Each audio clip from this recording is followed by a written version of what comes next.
Hello दोस्तों, VN coaching में आप सबका स्वागत है। और ये वीडियो स्पेशली उन बच्चों के लिए है जो बोर्ड की प्रिपरेशन तैयारी के लिए फिजिक्स के चैप्टर की तैयारी कर रहे हैं। क्या पढ़ना है उनको, क्या नहीं पढ़ना, तो वो वीडियो बना रहे हैं इसमें हम कि थोड़े से समय में क्या कितना से ज़्यादा पढ़ सके। तो चलिए आइए इस वीडियो को स्टार्ट करते हैं। इसमें आपको क्या पढ़ना है और क्या नहीं पढ़ना, विशेषकर जो नहीं पढ़ना उसको छोड़ देंगे और जो पढ़ना, चलिए स्टार्ट करते हैं। तो इसमें देखिए सबसे पहले अध्याय आपका एक है वैद्युत आवेश एवं वैद्युत क्षेत्र। इस अध्याय में आप पढ़ेंगे कि मतलब वैद्युत आवेश एवं वैद्युत क्षेत्र होता क्या। तो चलिए सबसे पहले जैसे इसमें बनाए हैं कि वैद्युत आवेश।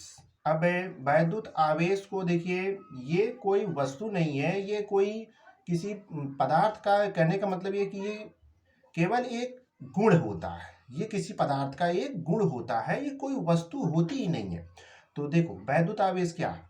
वैद्युत आवेश द्रव्य का वह गुण है। वैद्युत आवेश द्रव्य का वह गुण है जिसके कारण वह वैद्युत एवं चुंबकीय प्रभाव उत्पन्न करता है तथा उनका अनुभव करता है। बस यही बात ना।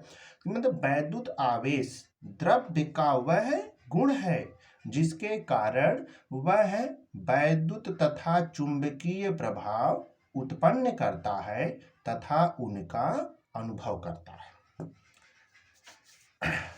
चलिए आगे चलते हैं।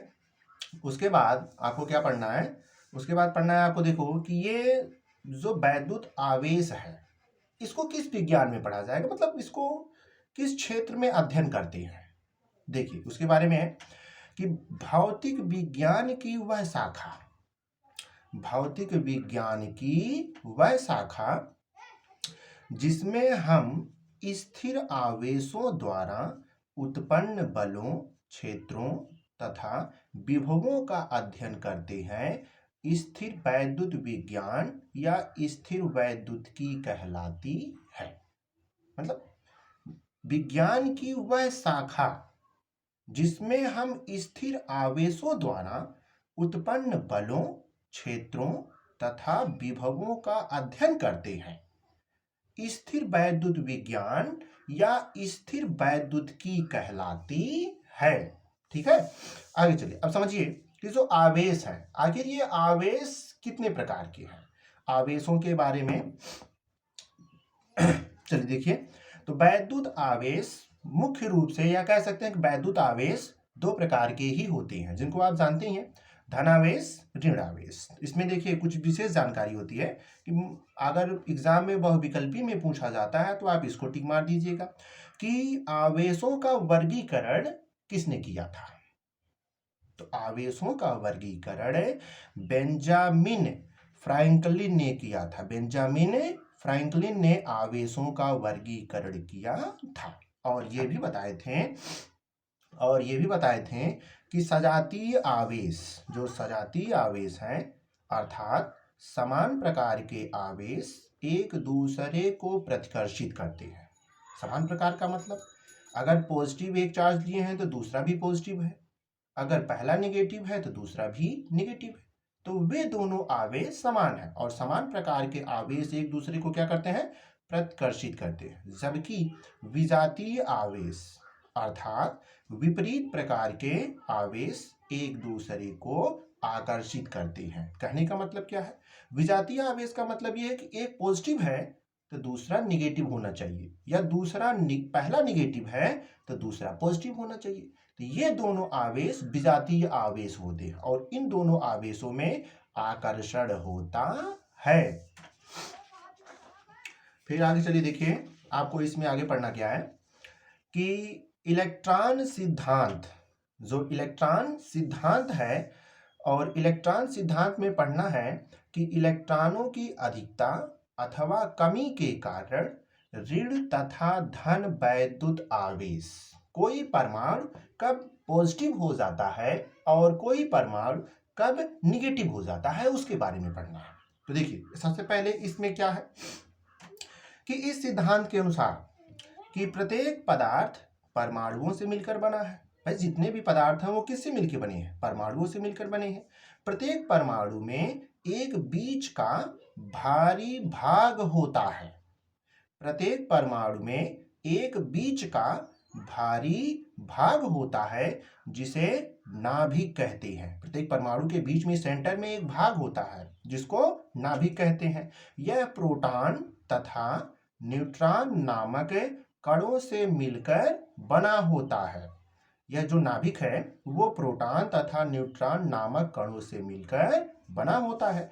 प्रोटॉन पर धनावेश होता है, प्रोटॉन पर धनावेश होता है, जबकि न्यूट्रॉन आवेशहीन होता है। न्यूट्रॉन पे कोई चार्ज नहीं होता। आवेशहीन का मतलब है कि ना ही उस पे पॉजिटिव चार्ज होता है ना ही उस पे निगेटिव चार्ज होता है।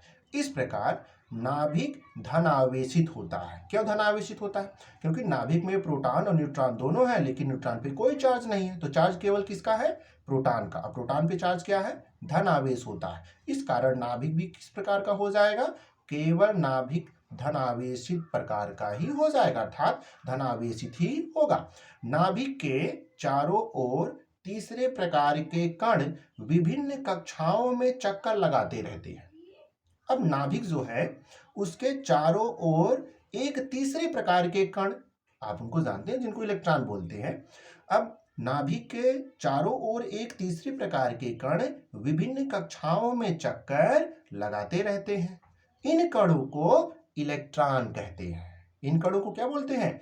इलेक्ट्रॉन कहते हैं। इलेक्ट्रॉन पर प्रोटॉन के धन आवेश के बराबर ऋण आवेश होता है। जितना किसी परमाणु के नाभिक में धन आवेश होगा ना, उतने ही उस परमाणु के कक्षाओं में जो इलेक्ट्रॉन है एकदम प्रोटॉनों की संख्या या आवेशों के बराबर होते हैं।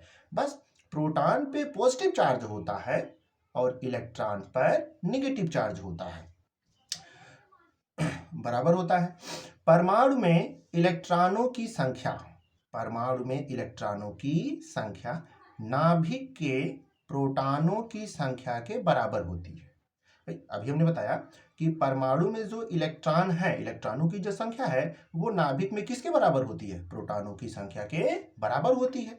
अतः परमाणु में धन आवेश तथा ऋण आवेश की मात्राएं बराबर होती हैं।